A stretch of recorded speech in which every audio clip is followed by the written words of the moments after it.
I've always believed that some memories never truly fade away.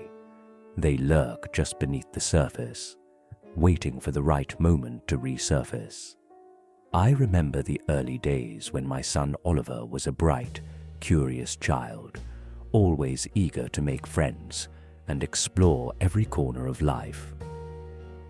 Yet even as a toddler, I sensed there was something different about him. He was drawn to children who seemed oddly out of place, kids with eyes that held secrets and smiles that didn't quite reach their depths. When we moved into our century-old farmhouse on the outskirts of town, I hoped a change of scenery would help us all start fresh. The house, with its creaking floors and time-worn charm, held an air of mystery that I initially found endearing. But it wasn't long before strange happenings began to seep into our lives.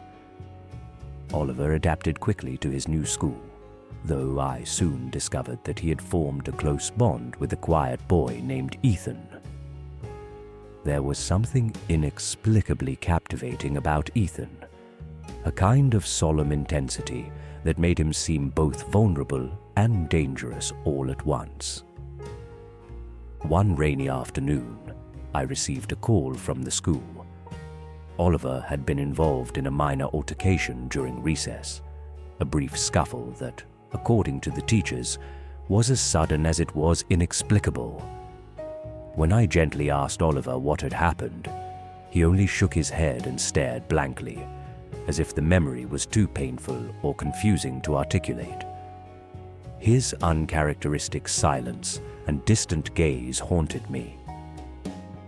The principal later described the incident in vague terms, mentioning how Oliver had raised his hand in a strange, almost ritualistic gesture before the fight broke out. I tried to dismiss it as the chaos of a child adjusting to a new environment, but a nagging unease began to grow in the back of my mind.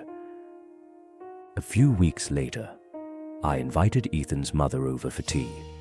Over steaming cups of herbal infusion, she spoke softly about her son's peculiar episodes. Ethan, she explained, sometimes spoke in a voice that was not entirely his own, a low, resonant murmur that sent shivers down her spine. She confided that several specialists had been consulted, each suggesting that her son's behavior might simply be an overactive imagination.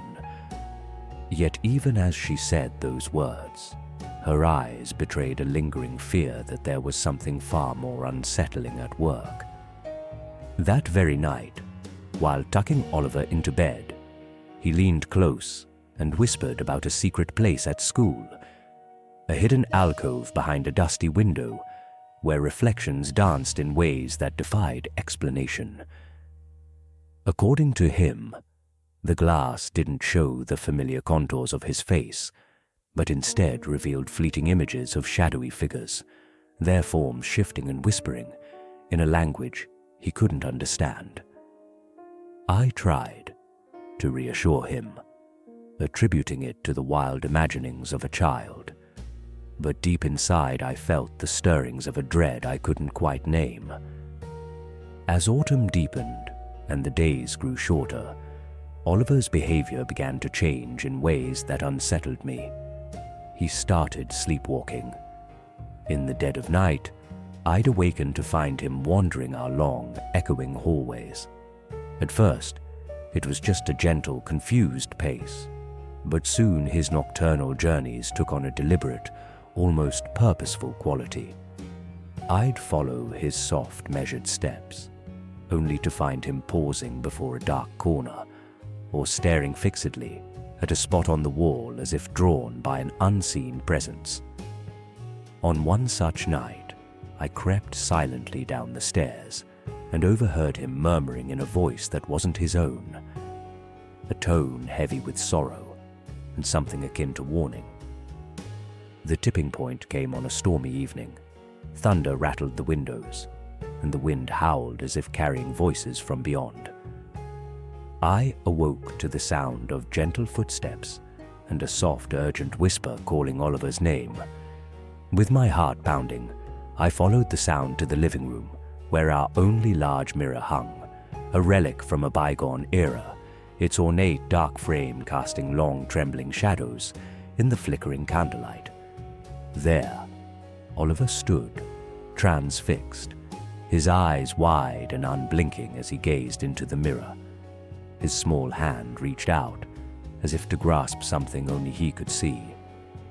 When I approached him, he turned slowly, his voice a chilling mix of innocence and dread as he murmured, "They're coming back." The words struck me like a bolt of lightning. I scooped him into my arms and whisked him upstairs, not daring to glance back at the mirror. That night, sleep eluded me as the image of the mirror and his eerie warning haunted every moment. In the following days, rumors spread at school about another unsettling incident. A classmate had been inexplicably injured during play, his wounds marked by strange, almost ceremonial patterns. Whispers of a dark presence began to circulate, and I couldn't help but wonder if it was connected to the disquiet that had taken root in our home. As winter set in, the atmosphere in our household grew heavier. Oliver became withdrawn, often lost in thought with a faraway look in his eyes. One afternoon, I found him sitting by the window, gazing out at the barren landscape, murmuring about the voices in the silence and the faces that aren't really there. His words, spoken so softly, carried an urgency that made my skin crawl. I felt a growing urgency to understand what was happening to my son. Desperate for answers, I reached out to a local counselor who had a reputation for dealing with unusual cases. In our sessions, I recounted every detail: the strange gestures at school, the sleepwalking episodes, the inexplicable whispers, and that terrifying encounter with the mirror. The counselor listened intently, his brow furrowing in concern. While he tried to offer logical explanations, suggesting that Oliver might be manifesting deep-seated anxieties, or even absorbing the residual energies of the old house, I couldn't shake the feeling that there was something otherworldly at play. Determined to capture proof of these nocturnal disturbances, I set up a small recorder in Oliver's room, hoping to catch any abnormal sounds during his sleep. That night, as the clock neared midnight, I lay awake, straining to hear anything over the soft hum of the house settling. Gradually, the recorder picked up a series of low, guttural whispers, intertwined with a rhythmic tapping, a sound reminiscent of slow, deliberate knocks against a hard surface. I listened in disbelief as the strange cadence filled the room, each tap echoing like the steady heartbeat of an unseen force. The words were muffled and distorted, but there was a clear urgency in them, as if pleading for release or warning of impending doom. The next day, while rummaging through a dusty box of old photographs in the attic, I stumbled upon a faded image of the house's previous inhabitants. In the sepia-toned picture, a somber family stood before a grand mirror that looked uncannily similar to our own. Their eyes, filled with a mixture of sorrow and silent terror, seemed to whisper secrets of the past. I began to suspect that the mirror was not merely a decorative relic, but perhaps a gateway, a portal that had bridged the gap between our world and something far darker. That night, as a bitter wind whipped around our home and rain battered the windows, I sat alone in the living room. The shattered remnants of the old mirror lay discarded in a forgotten corner, remnants of a desperate act to break the cycle of haunting. Yet even with the mirror destroyed, I could feel the weight of the darkness lingering in every shadow and every whisper of the wind. Oliver's sleepwalking had not ceased. Instead, it had grown more intense. He began to leave cryptic marks on his bedroom walls, symbols that pulsed with a strange, unholy rhythm. At times, I would find him standing motionless in the hallway, his eyes fixed on an invisible force, as if waiting for something he could neither see nor understand. One particularly harrowing night, I was awoken by the sound of frantic, staccato tapping coming from the corridor. I rushed out of bed and followed the sound, only to find Oliver standing before an empty wall. His forehead was pressed against the cold plaster, tapping out a sequence of knocks that seemed deliberate, almost as if he were trying to communicate in a secret code. When I called his name, he slowly turned toward me, his eyes brimming with a mixture of terror and resignation. "They're still here," he whispered, his voice trembling. "They never left." I realized in that moment that our home had been infiltrated by a presence that refused to be exorcised by the simple shattering of glass. It was as if the act of breaking the mirror had merely torn open another door, one that allowed the darkness to seep into every corner of our lives. In a desperate bid for answers, I scoured old records at the town library, poring over dusty journals and faded newspaper clippings. I learned that our farmhouse had once belonged to a reclusive man rumored to have delved into occult practices. Legends told of his experiments with mirrors, of rituals meant to trap the souls of those he couldn't bear to lose. And in the process, he had inadvertently opened a channel to something far more sinister. Armed with this grim knowledge, I decided to attempt one final, desperate ritual to end the torment. On a cold winter night, when the wind seemed to carry the voices of lost souls, I gathered the scattered shards of the shattered mirror along with the cryptic symbols Oliver had etched in his notebooks. With trembling determination, I recited the incantation I had found in one of the ancient journals. The air in the room turned ice cold, and for a fleeting moment, I saw the ghostly silhouettes of figures swirling around us, faces contorted in anguish, eyes pleading for release.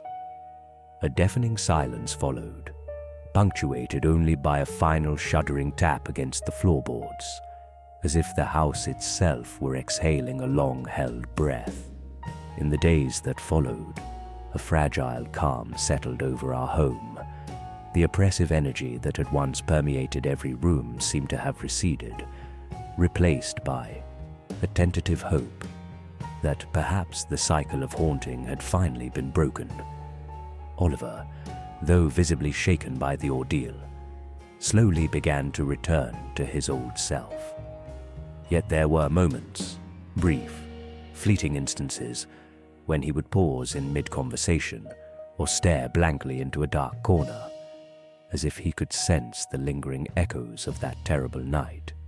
Even now, as the years have passed and Oliver has grown into a thoughtful, resilient young man, the memory of those events remains a constant undercurrent in our lives. I sometimes wonder if the darkness was truly banished, or if it merely lay dormant, waiting for a chance to reawaken. Late at night, when the world outside is hushed and every creak of the old house seems to carry a hidden meaning, I still find myself listening for that unmistakable rhythm. A soft, deliberate tapping that reminds me of the time when our home became a nexus between the known and the inexplicable. I've come to accept that some mysteries are not meant to be fully understood, that the line between the natural and the supernatural is often blurred beyond recognition. Our encounter with that unfathomable presence has forever altered my perception of reality, It has taught me that the past, with all its shadows and secrets, is never truly gone. It lingers, like a whisper in the dark, waiting to be heard once more. And so, even as life moves forward and the scars of those nights slowly fade, I remain vigilant. In the quiet moments before dawn, when the world is still and the only sound is the gentle hum of the wind, I remind myself that every home holds its own history, a tapestry woven with threads of both light and darkness. I know now that some doors once opened can never be completely closed, and that sometimes the echoes of the past may return in ways we least expect. This is the story of our encounter with the unseen, a tale of a family caught in the grip of a haunting legacy, of a son whose sleepwalking was but a symptom of a deeper, unspoken horror, and of a home that bore witness to forces far beyond our understanding. It is a reminder that in the quiet stillness of midnight, when the shadows lengthen and the line between dreams and reality blurs, we may come face to face with the secrets that dwell in the spaces between.